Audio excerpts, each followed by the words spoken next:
पूरा नहीं किया था, थोड़ा रह गया था। एक्सटेंड किया था सिर्फ। अच्छा ओके, तो फर्स्ट स्टैंजा का कोई मुझे बता सकता है कि हमने क्या किया था?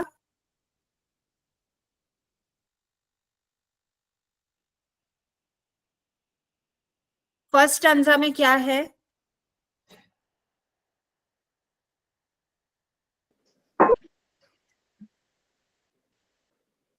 Hello hello. Yes teacher. मेरी स्क्रीन दिख रही है क्या बेटा? मैं I have shared my screen. जी यस टीचर दिख रही है। तो महाराष्ट्र बोर्ड का टेक्स्ट बुक दिखाई दे रहा है? Yes teacher. Yes ma'am. Teacher.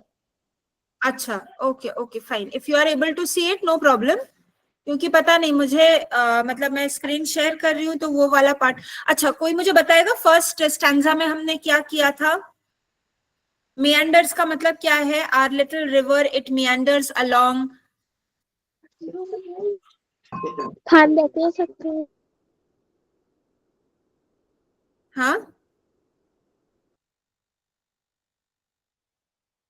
Hello okay. अब सो मैं थोड़ा सा समराइज कर देती हूँ। पिछली बार हमने जो किया था, we had started with the little river, जहां पर हमने छोटी सी नदी के बारे में हमने पढ़ा था। और हमने ये देखा कि यहाँ पर हम समर सीजन के बारे में पढ़ रहे हैं, जहां पर गर्मी का मौसम है। और उसमें आपका जो मतलब जब आप उस गर्मी के टाइम में जब आप उस नदी को पार करने की कोशिश करते हैं तो वो नी डीप यानी कि नी का मतलब क्या है? घुटना। तो घुटने तक पानी मतलब जो लेवल है पानी का लेवल, वो वहां तक आपका घुटने तक पानी आता है। और उस लेवल के पानी में कोई भी इजीली उस नदी को क्रॉस करके या फिर वो मतलब एक तरफ से दूसरे तरफ क्रॉस करके जा सकते हैं। यहाँ पर एग्जाम्पल में जैसे टेक्स्ट में दिया गया है कि काउज एंड कार्ट्स, यानी कि गाय भैंस जो है वो भी जा सकते हैं क्रॉस करके, या फिर जो बैलगाड़ी जैसे या फिर कोई भी जो हाथ गाड़ी होता है उसको भी अगर कोई क्रॉस करके ले जाना चाहे तो वो इजीली कर सकते हैं। और हमने देखा था कि यहाँ पर नदी के किनारे के लिए दो टाइप के वर्ड्स यूज किए गए हैं, एक है बैंक्स और दूसरा है शोर्स। ठीक है, तो शोर्स जो है वो दूसरे स्टैंजा में आता है ये वर्ड। तो यहाँ पर for the banks though high are not too steep. और हमने ये भी समझा था कि किस तरह से वो ज्यादा ऊंचा या फिर सीधे टाइप का बैंक या फिर उसका जो किनारा है वो नहीं है, वो इजीली कोई भी क्रॉस करके जा सकता है। नेक्स्ट हमने सेकंड स्टैंजा में हमने ये देखा था कि किस तरह से ये पानी जो है नदी का पानी जो है वो काफी साफ है, no sign of slime. Slime का अर्थ हमने देखा था कि गंदगी, या फिर हमने इसका एक्सप्लेनेशन समझा था कि जिस तरह से एक कंटिन्यूअसली एक जगह पर पानी जमा होते होते वहां पर चिकनाहट आ जाती है या फिर हरे रंग का कुछ अलग सा ग्रोथ होता है, राइट? याद है हमने मॉस वाला वर्ड हमने याद किया था। कौन सा वर्ड है? ओके ऑलराइट, तो ये आपने, हाँ okay, the sand shine bright. और हमने ये भी देखा था कि नदी के किनारे का जो बालू है, ठीक है, वो वहां पर अच्छे से वो शाइन होता है, मतलब वो चमकता रहता है, क्योंकि वहां पर जो है सनलाइट या फिर सूर्य की किरणें पड़ती है, तो फिर वो वाला जो एरिया है वो काफी चमकता हुआ साफ सुथरा दिखाई देता है। ऑन वन शोर, अब यहाँ पे ये वाले वर्ड मैं बता रही थी, यहाँ पर देखिए पहले स्टैंजा में लास्ट के लाइन में यहाँ पर बैंक्स यूज किया गया है जिसका मतलब है किनारा। और ये सेकंड स्टैंजा में सेकंड लाइन में जो ये वर्ड है शोर, शोर का मतलब भी किनारा होता है। तो चाहे आप नदी का किनारा बता लीजिए या फिर समुन्दर का, इस कविता में यहाँ पर किनारा यानी कि नदी के किनारे के बारे में बताया गया है। हमने काश फील्ड्स के बारे में या फिर काश की जो खेत होती है, राइट, मैंने आपको कुछ पिक्चर्स दिखाए थे, याद है आपको? काश फूल, काश फ्लावर्स हमने दिखाए थे, घास जैसे वो हल्का हल्का सा घास के जैसे वो सफेद रंग के फूल होते हैं।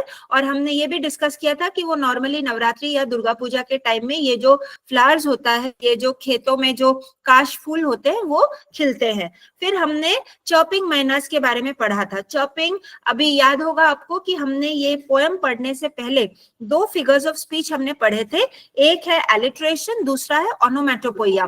तो यहाँ पर ये जो चॉपिंग मैनर्स और जैकल्स हाउल, ये जो 2 वर्ड्स हैं, ये आपका मैं ध्यान खींचना चाहूंगी यहाँ पर, एक क्विक रिविजन। चॉपिंग और हाउल, ये दोनों वर्ड्स यहाँ पर ओनोमेटोपोइया का एग्जाम्पल है। इसका क्या अर्थ है? ओनोमेटोपोइया यानी कि कोई ऐसा वर्ड, ऐसा शब्द जिसको आपको दूसरे शब्दों के सहायता से आपको एक्सप्लेन नहीं करना पड़ता, वो सेल्फ एक्सप्लेनेटरी वर्ड्स है, या फिर वो शब्द ऐसा है कि वो सुनते ही आपके कानों में उसकी आवाज पड़ते ही आपको समझ आ जाएगा कि आप क्या वर्ड बताना चाह रहे हैं। तो यहाँ पर हमने चॉपिंग मैनर्स कहा है। तो चॉपिंग का मतलब क्या है कि पंछी या फिर पक्षियों की जो चूं चूं करती हुई जो आवाज है उसको चॉपिंग कहा जाता है। मैना हमें पता है कि ये एक पंछी का नाम है, राइट। और उसी जगह पर आसपास में जो पेड़ पौधे हैं वहां पर मैना यहाँ पर चॉपिंग की आवाजें निकालते हैं। फिर रात के टाइम में यहाँ पर जैकल जो है वो अपनी हाउलिंग आवाज निकालता है, गले से जो वो चिल्लाने की आवाज है जैकल। जैकल का मराठी वर्ड है कोल्हा और हिंदी वर्ड है सियार, ठीक है। तो चाहे आप सियार बोल लीजिए हिंदी में या फिर मराठी में कोल्हा बोल लीजिए, तो आपको समझ आ जाएगा कि ऐसे जो एनिमल्स होते हैं, ठीक है, वो रात के वक्त ही जगे रहते हैं। मतलब हमारा जैसे दिन में हम जगे रहते हैं और रात को सोने जाते हैं, तो नॉर्मली ऐसे जो एनिमल्स हैं वो रात के टाइम में जगते हैं और दिन के टाइम में उनका नॉर्मली एक्टिविटीज जो है थोड़ा सा कम रहता है। ओके, तो यहाँ पर जैकल जो है, यहाँ पर नॉर्मली अगर किसी ने सुना है, सॉरी बेटा, मैम मैं ये थर्ड सॉरी किसी ने, है वो एक्सप्लेन कर सकती हूँ क्या? हाँ जरूर कीजिए। यहाँ पर मैं सिर्फ एक समरी ले रही थी आप लोगों का, क्योंकि हम काफी टाइम के बाद जुड़ रहे हैं तो किसको कितना याद है, ये सिर्फ एक समराइज करने के लिए, ठीक है। आप मुझे जरूर हेल्प कीजिए। क्या मैं आपका नाम जान सकती हूँ? Lavanya. Lavanya, okay okay fine. तो ठीक है, आप बताइए यहाँ पर। तो ये लाइन, लास्ट वाला जो लाइन है जो मैं कह रही थी कि जैकल का हाउलिंग आवाज, तो ये रात के टाइम में सुनाई देता है, ठीक है। अभी आप तीसरा स्टैंजा मुझे बताइए, कोशिश कीजिए, कुछ रहेगा तो I will fill in the blank. Okay ma'am. जो across lie groves of mango and palm, इसका अर्थ है कि उस पार आम और जो पाम को हम हिंदी में कहते हैं ताड़, उस पार आम और ताड़ के पेड़ है। और आगे क्या है, the village priest dwell in their cool shade, मतलब जो गांव के प्रीस्ट का अर्थ है पुजारी, जो गांव के पुजारी है वो जो मैंगो और पाम के जो पेड़ होते हैं उनके नीचे बैठकर उनकी शीतल छाया लेते हैं। मतलब जो गांव के पुजारी है वो उनकी शीतल छाया में रहते हैं। और जो girls and boys bathe close to the bank, मतलब जो नदी का किनारा है, उस पे लड़कियां और लड़के उस किनारे पर नहाते हैं। और आगे है splashing with their gamchas as they wade, मतलब वो जो गमछा है वो ना हिंदी शब्द है, और जो गमछा होते हैं वो मतलब उस नदी के पानी में वो उसको चलाते हैं और उसकी आवाज छप छप ऐसे आती है, मतलब गमछे से पानी में छप छप करते म्हणजे चलाते हुए छप छप ऐसे आवाज आती है। Wonderful wonderful explanation. मुझे नहीं लगता कि मेरी यहाँ पर कोई भी चीज यहाँ पर बोलना जरूरी होगा, क्योंकि आपने हर एक वर्ड को, हर एक लाइन के हर एक वर्ड को आपने बहुत अच्छे तरीके से यहाँ पर समझाया है। So I am really so proud of you Lavanya, thank you so much. और यहाँ पर कोई कोशिश करना चाहेगा अगले स्टैंजा को एक्सप्लेन करने के लिए? लावण्या ने तो ये थर्ड स्टैंजा एक्सप्लेन किया है, कोई और मुझे चौथे स्टैंजा को एक्सप्लेन करने के लिए कोशिश करना चाहता है? एनीबडी? लावण्या का हैंड रेज मुझे दिखाई दे रहा है. Anyone else who would like to try? या फिर मैं कंटिन्यू करूं? मैम मैं और एक बार करूँ क्या? कौन बोल रहा है बेटा? लावण्या ही बात कर रहे हैं क्या? हाँ ma'am. Okay. Anyone else? Lavanya एक मिनट रुक जाइए बेटा. I am really excited to give you a chance, another chance. लेकिन मैं कोशिश करना चाहती हूँ कि कोई और यहाँ पर बोलना चाहेगा. Anyone else interested? हाँ. Yes. Who is this? Who is this बेटा? May I know your name please? Teacher मेरा नाम अदिति है. मैं ये वाला नहीं लेकिन 5th वाला स्टांजा मैं एक्सप्लेन करूंगी. 5th यानी कि लास्ट वाला? Yes teacher. Okay okay. 4th stanza कोई कहना चाहेगा या फिर मैं स्टार्ट करूं? आप स्टार्ट करो टीचर. स्टार्ट. अच्छा ठीक है. मैं एक्सप्लेन करना चाहती हूँ. लावण्या. लावण्या आप कोशिश करना चाहते हैं? ठीक है, आप कीजिए. अगर कुछ रहा तो फिर आई विल फिल इन. कोशिश कीजिए. हाँ. जो एट डक्स and dawn once their bath is done. मतलब डक्स एंड डॉन का अर्थ होता है शाम और सुबह के समय. तो शाम और अच्छा, सुबह के समय. Hello hello. हाँ ma'am. Hello Lavanya, can you hear me? हाँ मैम बोलो. हाँ बेटा, just sorry for the interruption, लेकिन मैं सिर्फ यहाँ पर एक छोटा सा करेक्शन करना चाहूंगी. ये डक्स नहीं होगा, दिस इज डस्क, क्योंकि एस या फिर स की जो आवाज है वो क से पहले आती है. तो डस्क बोलिए, डक्स नहीं. ठीक है बेटा? Okay ma'am. हाँ, continue. At dusk and dawn once their bath is done. मतलब शाम और सुबह के समय जब उनका मतलब उनकी बात हो जाती थी, उनका स्नान हो जाता था. तो आगे है they dip wash clothes to trap small fish. जब शाम और सुबह के समय जब उनका नहाना हो जाता था, तो जो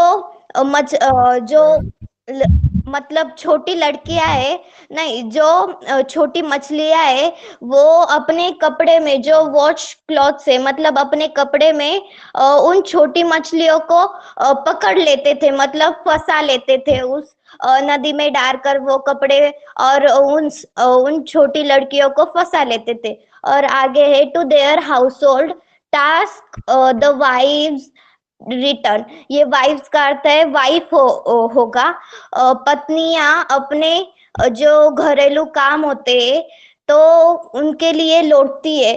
फिर स्नान हो गया, फिर जो मछलियां है वो पकड़ने के बाद वो अपने घर के कामों के लिए घर लौट जाती है. और आगे है having used river sand to scour each dish. मतलब प्रत्येक जो बर्तन होता है हमारा, प्रत्येक बर्तन को नदी की जो रेत है वो नदी के रेत से वो साफ करती है.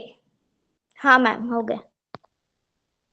Very good, very good. I am so proud of you Lavanya. एक एक वर्ड आपने बहुत अच्छे तरीके से इसको एक्सप्लेन किया है. तो यस, यहाँ पर सिर्फ एक चीज है कि आपने सुबह और शाम कही है. तो सिर्फ इतना मैं कहूंगी कि यहाँ पर सुबह मतलब देखिए, नॉर्मली हम क्या कहते हैं कि जब सूरज उग जाता है तभी सुबह, लेकिन यहाँ पर डॉन का एग्जैक्ट अर्थ अगर मैं आपको कहूँ तो ये भोर. भोर यानी कि जब रात का समय निकलकर धीरे धीरे दिन के उजाले की जब आने शुरू होती है, तब that is called as dawn. मतलब तभी सनराइज तभी भी होता नहीं है, लेकिन आपको रात का अंधेरा जो है धीरे धीरे कम होते हुए दिखेगा और दिन की जो लाइट है वो धीरे धीरे से मतलब जो है उजाला होना शुरू होता है. Right? So that is the exact meaning of dawn. तो सुबह नॉर्मली क्या होता है कि हम सुबह मतलब दिन के कोई भी टाइम में दोपहर के 12 बजे के पहले तक हम सुबह मानते हैं नॉर्मली. राइट? तो यहाँ पर मतलब एग्जैक्ट अगर मैं मीनिंग बताऊं तो डॉन यानी कि भोर, मतलब रात का समय खत्म होकर जो दिन की उजाले की शुरुआत होती है वो वाला जो टाइम है दैट इज डॉन। और डस्क यानी कि शाम, यस, बट देन थोड़ा अलग टाइप में अगर हम दूसरा वर्ड समानार्थी शब्द अगर हम यूज करना चाहे तो वी कैन से संध्या। तो नॉर्मली संध्या काल जो होती है कि अगेन अगर भोर का मतलब आपको समझ आया कि रात खत्म होते हुए दिन की उजाले की शुरुआत, तो सिमिलरली संध्या काल यानी कि क्या कि दिन की उजाला यहाँ पर खत्म होता है और धीरे धीरे वो रात का समय शुरू हो जाता है। तो मतलब ना बहुत उजाला और ना बहुत ही अंधेरा, लेकिन बीचों बीच मतलब हल्का अंधेरा और हल्का उजाला का जो एक संध्या काल जो होता है जिसे हम संध्या काल कहते हैं, that is exact meaning of dusk. बाकी आपने बहुत अच्छे तरीके से इसको समझाया है कि डिप यानी कि उसको छिपोकर जो पानी को वो एक मतलब ट्रैप जैसे बनाते हैं जिसमें छोटी मछलियां पकड़ आती है। और फिर वाइव्स का भी आपने बहुत अच्छे तरीके से मतलब समझाया है कि मतलब सारे जो घर की जो महिलाएं हैं, and normally wives is the plural या फिर बहुवचन जिसे हम कहते हैं वाइफ का, और वाइफ का अर्थ क्या है, पत्नी, right. So that's really well explained, all right. और रिवर सैंड आपने यूज किया कि नदी की जो रेत होती है, तो पहले के जमाने में देखिए आप देखेंगे अभी भी शायद कहीं कहीं पे आपको ज्यादातर जगह पर आपको साबुन का इस्तेमाल करते हुए लोग दिखाई दे जाएंगे, लेकिन पहले क्या होता था कि ये नदी के किनारे की जो रेत होती है या फिर बालू होती है उसको उठाकर वो बर्तन घिसने के काम में यूज करते थे, तो वो साफ माना जाता था और हाइजीनिक माना जाता था। ठीक है, तो this is the exact meaning of it, all right. Aditi बेटा आप शायद लास्ट स्टैंजा को कोशिश करना चाह रहे थे, so would you like to take over? सुबह नहीं बोलते, उसको पहाड़ बोलते। आती थी क्या टीचर बोलते मुझे हैं? पहाड़, पहाड़, सुबह पहाड़ बोलते पहाड़, उसको। यस यस यस यस, पहाड़ बोलते हैं, correct, very good, hello. All right. Aditi would you like to take over? Yes teacher, teacher लेकिन मुझे ना स्टर टू लाइफ इसका मतलब कि जो लाइन में कोई स्टर टू बात नहीं, लाइफ आपको जितना आता है आप कोशिश कीजिए, no problem at all, whatever you can you try, ठीक है। उस थोड़ा बहुत इधर उधर फिलअप मैं कर दूंगी, डोंट वरी एट ऑल। आप लोग कोशिश कर रहे हैं अपने आप से, that is more than important. बोलिए। टीचर सिर्फ उसका अर्थ बता दो, बाकी सब मुझे समझ आया। अच्छा, स्टर टू लाइफ का मतलब क्या है कि यहाँ पर आप मतलब फिर से जिंदा दिल हो जाना। आप कोशिश कीजिए, पहले आप स्टार्ट कीजिए, जो भी रहेगा मैं आपको बता दूंगी, don't worry, you start. Yes, teacher. In Ashad clouds gather to teacher screen चली गई, एक मिनट। स्क्रीन चली गई है क्या? एक मिनट, हाँ मैं फिर से शेयर करने की, एक मिनट बेटा, एक मिनट। अच्छा नहीं, क्योंकि मेरी तरफ ना कुछ व्यू नहीं आ रहा है, मुझे सिर्फ ये मेरे नाम का लेटर एस खाली दिख रहा है, ना मैं फोटो देख पा रही हूँ खुद की, ना ही स्क्रीन देख पा रही हूँ। अब देखिए जरा, कोशिश कीजिए, is it visible? Okay, fine fine fine. Aditi take over, Aditi take over. Later the in Ashadh, मतलब कि जो आषाढ़ जो है ना वो एक मतलब कि मंथ है, उसमें जो सारे बादल जो होते हैं ना वो इकट्ठा हो जाते हैं और उनमें पानी जो बनने मतलब कि जो क्लाउड्स होते हैं वो सारे इकट्ठा होते हैं और पानी बनने को तैयार हो रहा होता है। The reverse in shape the river is speed the river is क्या यार the river in shape the correct grow strong. मतलब कि जो रिवर होते हैं उनमें पानी का बाहर बाहर जो मतलब कि पूर कहते हैं हम उसको मराठी में, वो आ जाए। टीचर पूर को हिंदी में क्या कहते हैं? मैंने भी ये टर्म कभी सुना नहीं है, ठीक है। आप आपका एक्सप्लेनेशन खत्म कीजिए, I will do just teacher बाढ़ कहते हैं हिंदी में टीचर उसको, बाढ़। और पानी की बाढ़ नदी में पानी की बाढ़ एक मिनट, आती है। हेलो हेलो, बाढ़ बोलते, बाढ़। बाढ़, ओके ओके, हाँ, और सुनामी उसमें सुनामी यस, जाती है the air is rife with budding the air is rife with budding sounds. मतलब कि हवा जो होती है ना वो मतलब कि घूम घूम ऐसे इधर उधर टच होती है, घूम के जैसे कि चक्री बादल आता है तो उसमें अलग ही नाद अलग ही साउंड तैयार करती है, जैसे कि जब गोल गोल फिरती है तब अलग ही वैसा आवाज आता है। और as the muddy turn as the muddy turns along swirls, torrent swirls, swirl around। मतलब कि जब वो खराब पानी जो होता है उसका जो प्रवाह होता है छोटी सी सी नाली से वगैरह वो गुजरता है, तो उसका जो गुजरने का जो मतलब कि टाइम होता है वो ज्यादा जोरों से बहता है वो। और the wood The wood were the wood once stir to life again। मतलब कि वो जो झाड़ियाँ होते हैं, जैसे कि किनारे में झाड़ियाँ होती है तो वो अलग ही मतलब कि ऐसे उसमें टीचर आपने क्या अर्थ बताया था उसका? जीवन आ जाना, उसमें जान भर देना। जान भर जाती है। और इस and our village wakes to celebrate the rain. मतलब कि वो रेन का सीजन जो होता है वो सारे गांव वाले है ना इस प्रकार से सेलिब्रेट करते हैं। Okay okay, wonderful wonderful try, ठीक है, आपने बहुत अच्छे से एफर्ट्स डाले हैं, तो मैं खाली थोड़ा सा ब्रश अप कर देती हूँ पूरे स्टैंजा को, ठीक है।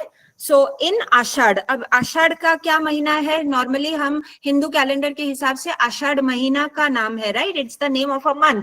लेकिन अगर आप उसको इंग्लिश कैलेंडर के साथ अगर आप कंपेयर करें तो आप देखेंगे कि नॉर्मली जून जुलाई का जो समय है उसको आषाढ़ महीना, मतलब वो टाइम पे आषाढ़ महीना आता है, राइट। सो इंग्लिश के हिसाब से जून जुलाई का मतलब क्या है कि normally June July is the time where we have the rainy season in India.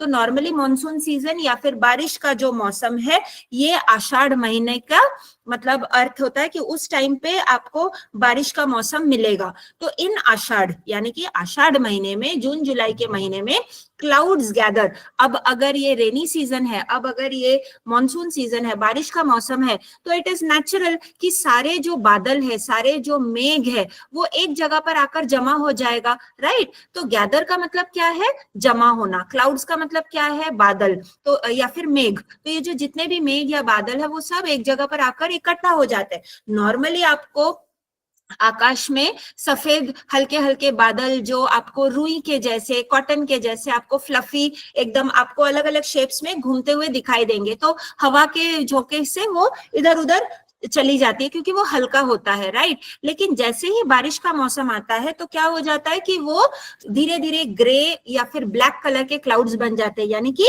बादल जो है वो एकदम काले घने रंग के हो जाते हैं। और क्यों होता है ये काला रंग? क्योंकि उसमें वो बादलों में, उन बादलों में बहुत सारे पानी के जो ड्रॉपलेट्स है वो भरा हुआ रहता है, वो पूरा बादल जो है पानी से भरा हुआ रहता है। और इसीलिए जब बिजली कड़कती है या फिर जब दो बादल आपस में टकराते हैं तब जोरों से बारिश आती है, राइट। और जहां पर वो बादल जमा हुए उस जगह पर बारिश होती है। तो यहाँ पर बारिश होना और क्लाउड्स गैदर होना, ये जो चीज है इस इमेज को या फिर इस पिक्चर को यहाँ पर कवि ने बहुत अच्छे तरीके से समझाया है। तो क्लाउड्स गैदर, तो आप लिटरली आपकी आंखों के सामने, अभी बारिश का मौसम है नहीं, ठंड का मौसम है, लेकिन जिस तरीके से पोएट ने, कवि ने, रविंद्रनाथ टैगोर ने जिस तरीके से इस चीज को समझाया है, तो आपको आंखों के सामने लिटरली आपको जून जुलाई का महीना दिखेगा, आपको बादल इकट्ठा हुए आते हुए दिखाई देंगे, राइट। और जैसे ही बादल एक दूसरे के साथ टकराकर बारिश होती है तो ऑटोमेटिकली जो नदी या फिर समुद्र की जो पानी का लेवल है वो ऑटोमेटिकली राइज हो जाता है। राइज होना का मतलब क्या है? बढ़ जाना, ठीक है। तो वो जो है पानी का स्तर जो है वो बढ़ जाता है। तो यहाँ पर किसके पानी के बढ़ने की बात की गई है? किसके पानी के स्तर की बढ़ने की बारे में बताया गया है? नदी के पानी के स्तर का बढ़ना, वाटर्स राइज। तो यहाँ पर वाटर्स यानी कि क्या? यहाँ पर नदी के पानी, कौन सी नदी? जिस नदी के बारे में हम यहाँ पर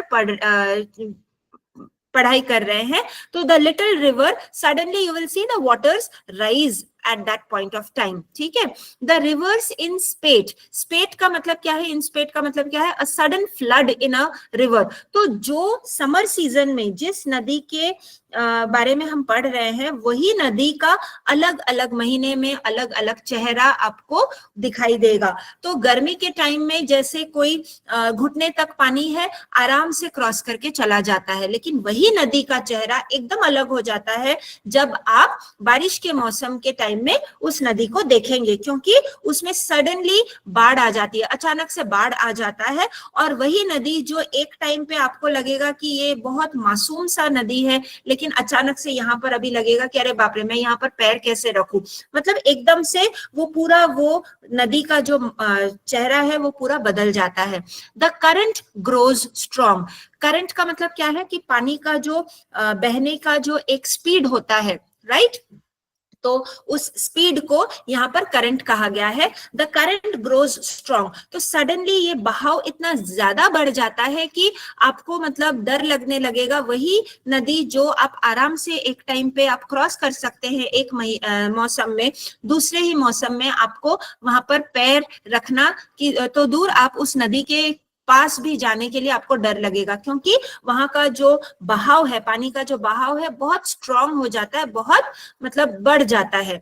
the air is rife with babbling sounds. और उस टाइम पे आपको लगेगा कि पूरे आसपास का जो माहौल है हवा में, आपको लिटरली एक मतलब जैसे लगेगा कि बारिश के मौसम में देखिए आपको कभी कभी तूफान का भी एक सामना करना पड़ता है, कभी आपको बादल गरजने की आवाज आती है, कभी तेज हवा आती है, तो आपको आसपास जो अगर झाड़ पेड़ है तो वो भी हिलते हुए जो आवाजें आती है, तो अचानक से पूरे के पूरे माहौल में आपको एक आवाज, अलग अलग टाइप की आवाजें जो है आपको सुनाई देगा. तो बैबलिंग साउंड्स का मतलब क्या है, टॉकिंग रैपिडली. अगर आपको मैं बहुत आसान शब्दों में अगर समझाने की कोशिश करूं तो देखिए, जैसे आप लोग अभी ये ऑनलाइन क्लास है, ये अलग बात है कि यहाँ पर हम माइक को म्यूट कर सकते हैं, लेकिन अगर आप फिजिकल कोई क्लासरूम में चले जाए तो वहां पर आप देखेंगे कि टीचर के होते हुए भी कभी होता है, और ज्यादातर टाइम टीचर के ना होते हुए बीच में, जैसे रिसेस का टाइम हो गया या फिर 2 लेक्चर्स के बीच में जो छोटा सा गैप आ जाता है, एक टीचर क्लास से निकलता है और दूसरे टीचर क्लास में आने के टाइम, जो बीच का जो टाइम है बिना टीचर का, उस वक्त में आप देखेंगे कि कोई भी एक रेगुलर क्लास और शराबा करते हैं, कभी बहुत अपने आप में बातें करने लगते हैं. तो कोई भी यहाँ पर एक जना बात नहीं कर रहा है, इसके लिए कोई भी किसी की भी बात क्लियर नहीं है. बाहर से अगर कोई उस क्लास में जाए तो उनको बाहर से अजीब अजीब आवाजें या फिर बहुत सारे लोगों की एक साथ बातें करने की आवाजें एक साथ आती है. तो वहां पर जब क्लैरिटी नहीं होती, उनको सिर्फ ये समझ में आता है कि हाँ बहुत सारे बच्चे एक साथ बात कर रहे हैं, लेकिन क्या बात हो रही है वो क्लैरिटी नहीं है. तो एक अलग अलग टाइप के मिक्स आवाज है, कोई मस्ती में कुछ अलग सी आवाज निकाल देगा, कोई कुछ सीरियस बात करेगा, कोई हंस देगा. तो मिक्सचर ऑफ साउंड्स, तो इसको ही यहाँ पर कहा जाता है. कोई बहुत स्पीड में बात करेगा, तो यहाँ पर उसी चीज को आप, उसी कॉन्सेप्ट को यहाँ पर आप समझने की कोशिश कीजिए. सिर्फ ये है कि क्लासरूम को छोड़कर आपको लगेगा कि हवा में, नेचर में, निसर्ग में यहाँ पर किन किन टाइप की आवाजें आ रही है. तो बैबलिंग यानी कि एक मिक्सचर ऑफ साउंड्स. ठीक है, टॉकिंग रैपिडली. रैपिडली का अर्थ क्या है, यहाँ पर ये जो पिंक बॉक्स है, बैबलिंग का अर्थ यहाँ पर दिया गया है टॉकिंग रैपिडली. टॉकिंग यानी कि बातें करना, रैपिडली यानी कि बहुत तेज गति से, मतलब कि इतना स्पीड में बात करना कि आपको समझ नहीं आएगा कि वो क्या बोल रहा है. तो यहाँ पर बहुत सारी जो आवाजें हैं एक साथ हवा में, आपको पूरे हवा में जैसे जान भर जाती है. यहाँ पर एक तरफ बारिश गिरने की आवाज, तो दूसरे तरफ पानी बहने की आवाज, तो तीसरा जो है वो झाड़ पेड़ जो तेज हवा से हिल रही है, वो पत्तों की आवाज, झाड़ की आवाज, कभी कोई अगर वहां से इंसान जा रहा है तो वो अगर किसी से बात कर रहा है. तो मतलब क्या है कि नेचर में जितनी सारी आवाजें पॉसिबल है उस टाइम पे सारे के सारे एक साथ मिक्स आवाज में आपको सुनाई दे रहा है, ठीक है। As the muddy torrent swirls along, अब मडी का मतलब क्या है कि पूरा मिट्टी से घुला हुआ पानी, ठीक है। यहाँ पर घुला हुआ मैं क्यों बोल रही हूँ, क्योंकि अगर आप एक ग्लास में या फिर एक कंटेनर में अगर आप पानी ले रहे हैं और अगर वो पानी साफ नहीं है, नदी से आप उठा रहे हैं या फिर कभी कभी देखेंगे कि नल से भी गंदा पानी आ जाता है, ठीक है, तो आप देखेंगे कि वो पानी के बहाव में वो पूरा का पूरा जो गंदगी है वो एक साथ घुलता हुआ आपको घूमते हुए उस पानी में दिखाई देगा, राइट। तो यहाँ पर ये जो मिट्टी से भरा हुआ जो पानी है वो पूरा का पूरा घुला हुआ है, और जो नदी का पानी आपको गर्मी के टाइम में साफ सुथरा दिखाई देता था, क्लियर दिखाई देता था, वही पानी अब यहाँ पर बारिश के मौसम में पूरा मिट्टी से घुला हुआ आपको दिखाई देगा। क्यों?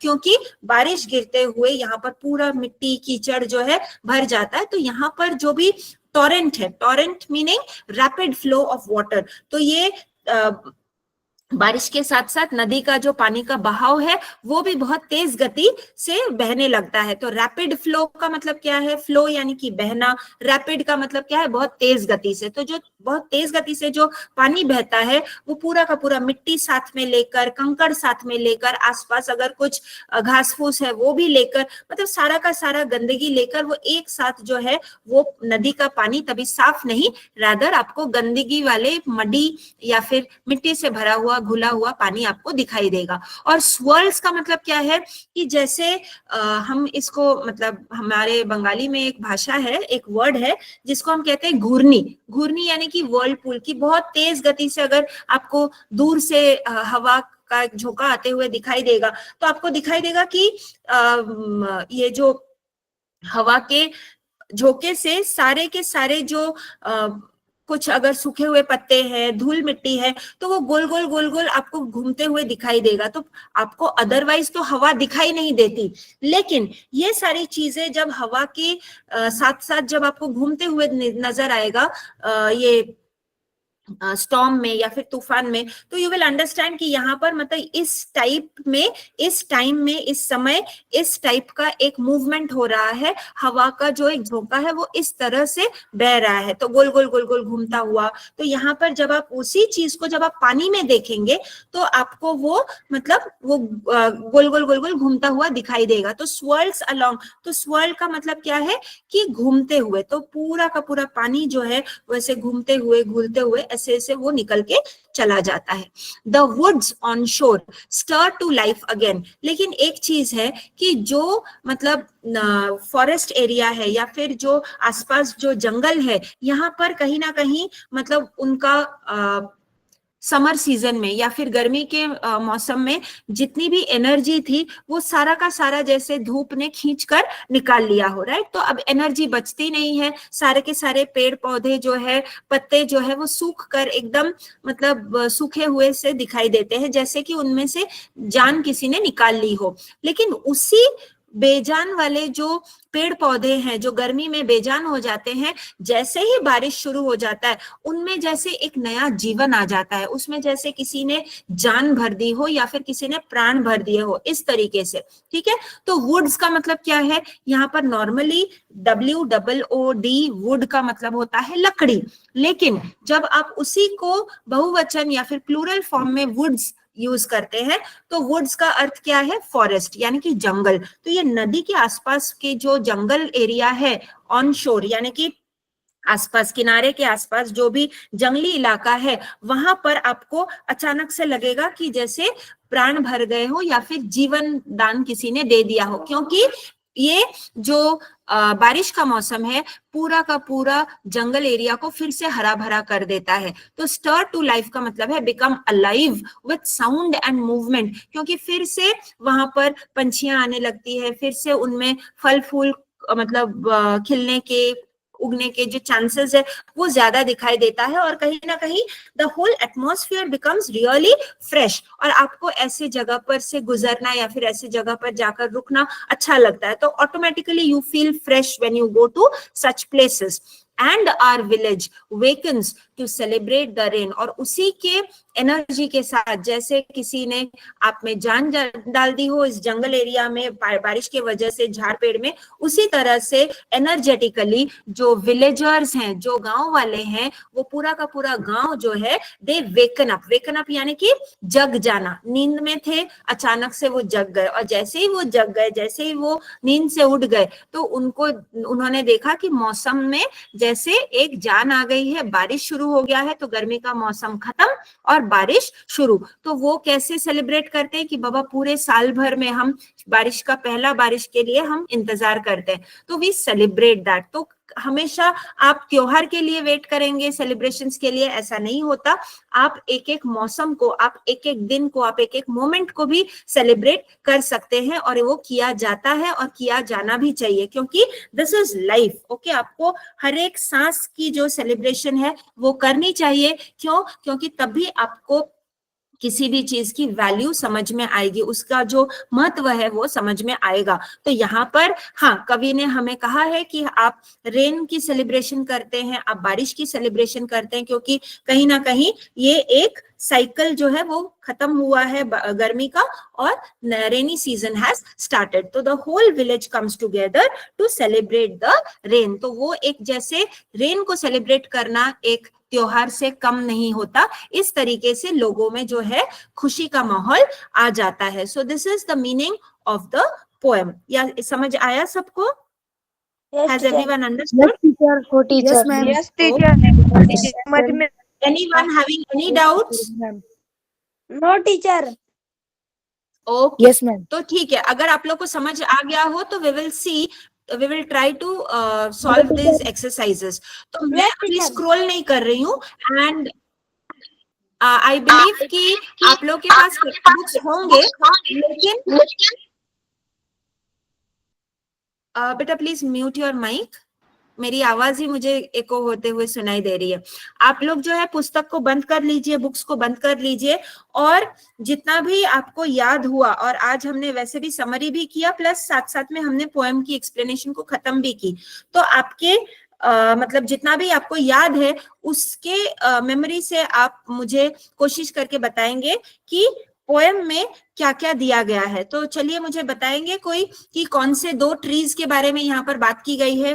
Which two trees are there? So this is the exercise where we are doing name the following. Palm and mango. Very good, very good. Mango and palm. Excellent, excellent. Mango and palm trees. अच्छा, two animals बोलिए मुझे. Cow, jackal. Cow, jackal, cow. Cow and jackal. Okay. Okay, cows and jackals. Very good. Two seasons. Summer and rainy season. Summer and rainy season. Okay, what is the other word? All right. So answer is definitely correct. Summer and rainy season. That is definitely correct. लेकिन अगर मैं आपसे पूछूं कि what is the other word for rainy season? Monsoon. What is the other word for rainy season? Monsoon. Excellent.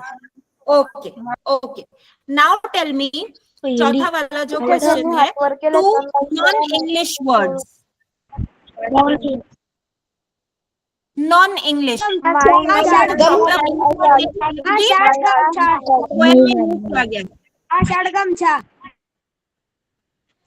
Ashadh. Okay, Ashadh is the name of the month. तो ये English word नहीं है, हम इसे हिंदू कैलेंडर के हिसाब से हम देखें तो yes, it's a non English word. Correct. So Ashadh can be considered. What is the other word?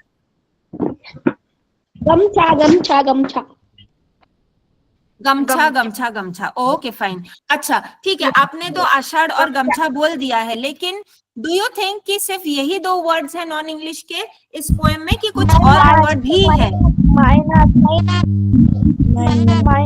Minus. Okay, मैना क्यों? व्हाई मैना is not an English word? क्योंकि मैम हमारे मराठी में ना मैना को मैना ही कहते हैं.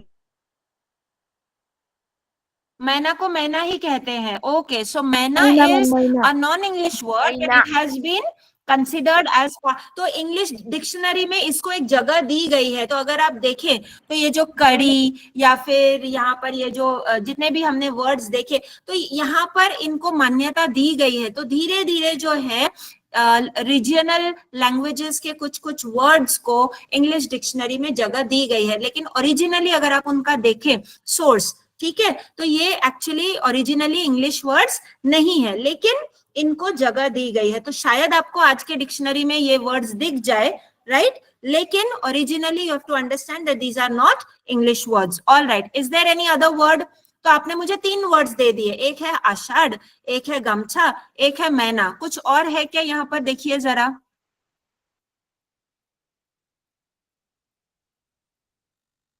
Is there any other non-English word? No. No, ma'am. No, teacher. No. No. No? Okay. All right. All right. Fine. 2 different timings of the day. Dusk and dawn. Dusk and dawn. Dusk and dawn. Very good. Very good. क्योंकि ये यहाँ पर दिन के 2 अलग अलग समय के बारे में बताया गया है। Okay. What is the meaning of dusk? मैंने आपको क्या कहा था? What is dusk? संध्याकाळ. संध्याकाळ. And what is dawn? संध्याकाळ. Yes. संध्याकाळ. Okay. Okay. Okay. Early morning. Dawn That is मतलब early पहाड़. morning before sunrise. पहाड़. Okay. Okay. So before sunrise जो हल्का सा daylight दिखता है और थोड़ा थोड़ा अंधेरा भी रहता है, that is called as dawn. All right. Very good. Yes. पहाड़. मराठी में पहाड़. Correct. Okay. Yes. पहाड़ टीचर पहाड़. हाँ, मराठी में पहाड़. Correct. Yes, beta. Yes. Yes. Okay. Fine. Next, let's move on to the next question.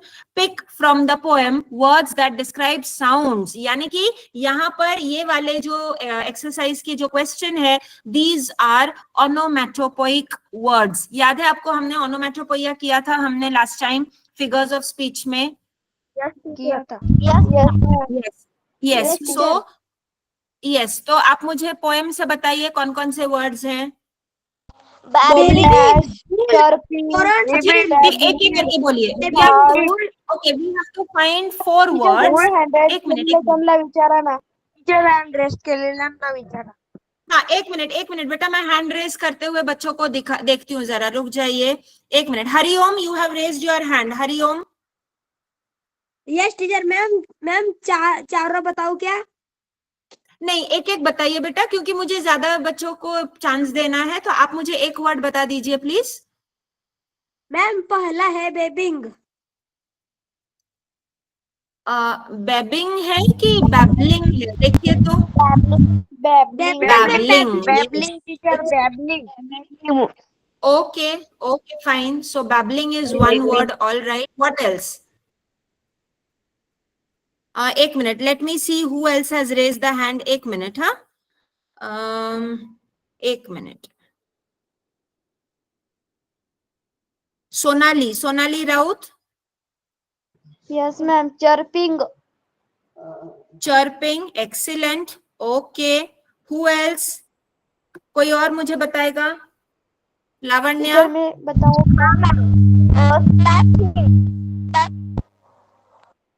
Babbling हो गया है. Babbling is done. Chopping is done. ये 2 वर्ड्स हो गए हैं. मुझे और कोई वर्ड बताइए. Splashing. Okay. Splashing is 3rd word. All right. और कौन है? अच्छा, लावण्या, हरिओम और सोनाली, ये तीनों को चांस मिल चुका है. कोई और कोशिश करना चाहेगा? टीचर मैं बताओ क्या?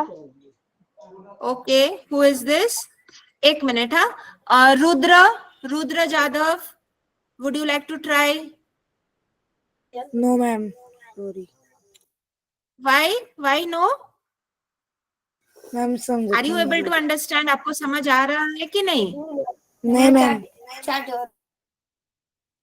आपको क्लास समझ में नहीं आ रहा है? क्लास में आपको मैंने जो समझाया वो समझ आया कि नहीं? मैम वो लास्ट वाला समझ में नहीं आया. कौन सा वाला समझ नहीं आया, बताइए जरा।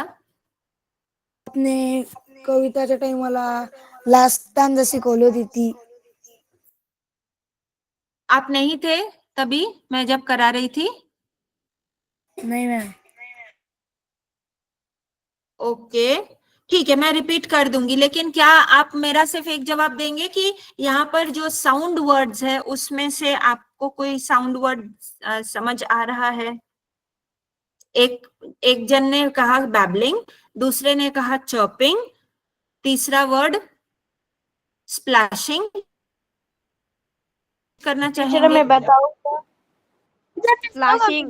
टीचर स्वर टीचर मैं बताऊँ स्वर हाँ, कौन बोल रहा है? Who is this? वेदिका एक मिनट बेटा, हु इज दिस? हाँ, वेदिका। वेदिका बोलिए, वेदिका। मैम स्वर swirl. Swirl is teacher not ये तो typical. मराठी में नहीं हुआ ना. मैं बताऊँ Second, swirl जो है, swirl बताया है. Let me just clarify. swirl से कोई आवाज की वर्ड नहीं आ रही है बेटा. यहाँ पर swirl का अर्थ है कि आपको ना लिटरली वो पानी जो है घूमते हुए आपको दिखाई देगा, वो swirling यानी कि वैसा. लेकिन हम यहाँ पर जो क्वेश्चन है, it is mainly sound word, कि जो वर्ड से आपको आवाज की एक भनक आती है. स्प्लैश यानी कि आपको समझ आ रहा है कि पानी छिड़का जा रहा है. चॉपिंग यानी कि आपको समझ आ रहा है कि पंछियां जो है वो चू चू करती हुई बातें कर रही है, राइट? वैसे ही बैबलिंग यानी कि बहुत सारी आवाजें, बहुत सारे लोग एक साथ जब बात कर रहे हैं, लेकिन यहाँ पर नैसर्गिक जो आवाजें हैं, नेचुरल जो आवाजें हैं, उनके बारे में यहाँ पर बताई गई है. अच्छा ठीक है, मैं हेल्प कर देती हूँ. टीचर मैं बताऊँ कि अच्छा, कोशिश कीजिए. टीचर मैं बताऊँ एक सोनाली. हाँ हाँ बोलिए. Sorry, haulm haulm howl. Slash Yes, and exactly. Jackal howl. how teacher? Yes, so howl is a very important word over here, क्योंकि आप कोल्हा या फिर सियार जो है उनके चिल्लाने की आवाज कह रहे हैं ना, तो howl is one more word. Yes, Very ma'am. good. Okay. Yes. So I think you all have understood that part. ठीक है. अब यहाँ पर next question क्या है? Pick out the words that describe the flow of the river water. Flow of the river water. ऐसा. Okay, okay. बोलिए. Mindus torrent एक minute. Meanders. Okay, meandering. All right. Next. string current Okay. Muddy muddy All right. in Okay. in spread. spate In spate. Okay. Okay. Okay. Strong. torrent Strong. muddy torrent Torrent. All right. Strong. All right. यहाँ पर okay, fine, understood, fine, very good. So you all have given all the correct answers. All right, एक minute. हाँ, next question देखते हैं. यहाँ पर